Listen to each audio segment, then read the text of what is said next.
Miavana milalao tompo tonga amin'ny andro zoma 7 Aogositra 2020 isika hivavaka isika.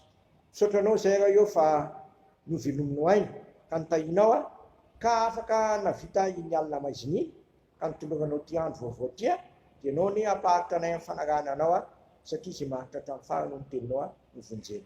Dia mino teninao indray zay tompo nanana hery sy faherezana amin'ny fanarahana anao. Misaotra Jesosy teny tonga nofo. Amen.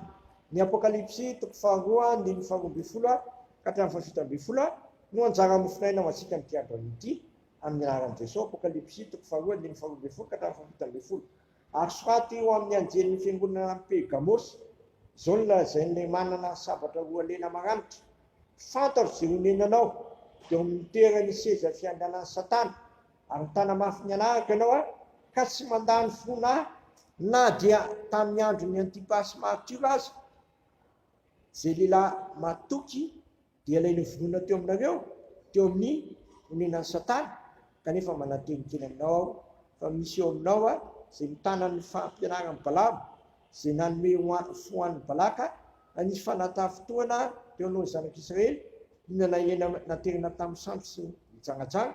Atao izany koa misy eo aminao zay mitana amin'ny fampianaran'ny Nikolaita tahaka ny angeny koa dia ny beba fa raha zany dia avy aminao fanganao ka mela ireo amin'ny sabatry mivavaka zay manatsofina aoka izy eno zay lazain'ny fanahy amin'ny fiangonana zay maresy dia omeko mana miafina zay omeko vato fotsy sady omeko vato fotsy ary eo amin'ny vato dia misy ny anaram-baovao voasoratra zay tsy fantatry ny olona afa-tsy izay mandray azy ihany.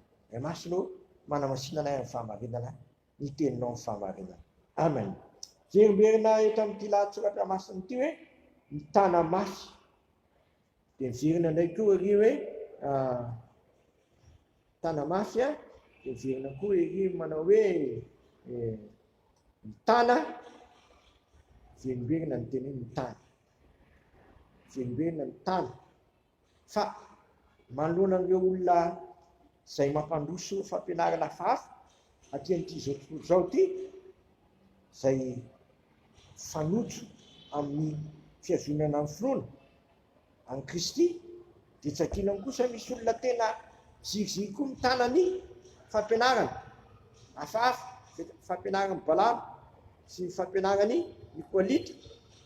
Manoloana ireny aokasika tena hibebaka mafy iverinao amin'ny tompo satria amin'ny tompo kely ihany misy ny fampianarana marina araka ny teniny izay mampianaran'i Jesosy atsika hoe efa mivavaka anao dia ataovy hoe ray masonao manamasina anay amin'ny fahamarinana ny teninao ny fahamarinana. Tenin'Andriamanitra ihany no mahay manamasina atsika, mahay manamarina atsika.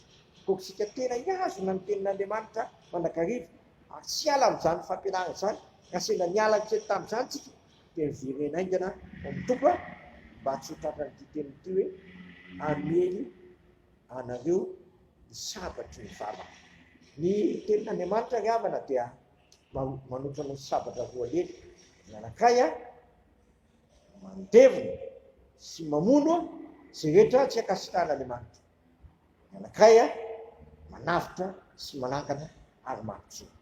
Koa aokasika iverina amin'ny tenin'Andriamanitra zay mananitra noho ny sabatra roa lena. Izy mahay mampitombo antsika amin'ny finoana. Izy mahay mampiharihary antsika ny lehibe ny fitiavan'Andriamanitra sy tsy miova omaly sy amio ary manak'izay. Raha manao an'izany mantsika dia maresy ka omena ny mana miafina sady omena koa vato fotsy. Ka otenao tena mitoetra tsara amin'ny tenin'Andriamanitra ary velona amin'ny tenin'Andriamanitra. Tenin'Andriamanitra irery no mahay manamarina antsika, mahay manamasina antsika. Isa mosa ilay Jesosy Kristy teny tombonofa ka niaran'olona tamintsika izany. Amen. Tera sy misaotra anao izay raha eo noho izany teny maro izay nomenao anay izany, mampianara anay mba mitoky sara amin'ny teninao ary anao ny teninao zava-dehibe amin'ny fiainanay satria ny tany sy ny lanitra ho levona. Fa ny teninao no tsy levona manak'izay dia mino teninao manakaiza izay tompo. Mahafantaranay fa Jesosy Kristy ny lalina sy fahamarinana amin'ny fiainana ary tsy misy makana amin'ray raha tsy amin'ny lalana. Dia sitraka ny ary hivavaka io. Ianay izay ny lalina masina ny anaranao tonga ny fanjakanao. Ataonay ny sikaponao ity tany takiny ny lanitra. Mena iny alina sahazo anay Ang-mamilany koa tahaka namelana izy midika taminay izy mitondra anay fakapana fa manafanay amin'ny ratsy no fanjakana sinery amin'ny voninahitra manakizay. Amen. Tanterahany tompo amintsika anie no zao tsodrano tonona minahary zanaka fanamasoasoa reso amin'ny finoana sy fanantenana ary fitiavana izany. Tahanareo anie ny tompo ka miaranareo mampamirapiratra ny tavanareo anie ny tompo ka mamindra fo aminareo manandratra ny tavanareo anie ny tompo ka manome anareo fiadanana. Matoky sy ny antsanareo sady izy ihany anefa izany. Amen. Voninahitra ny eo an'Andriamanitra irery ihany amin'ny anaran'ny Ray sy ny Zanaka amin'ny fanahy masina. Amen.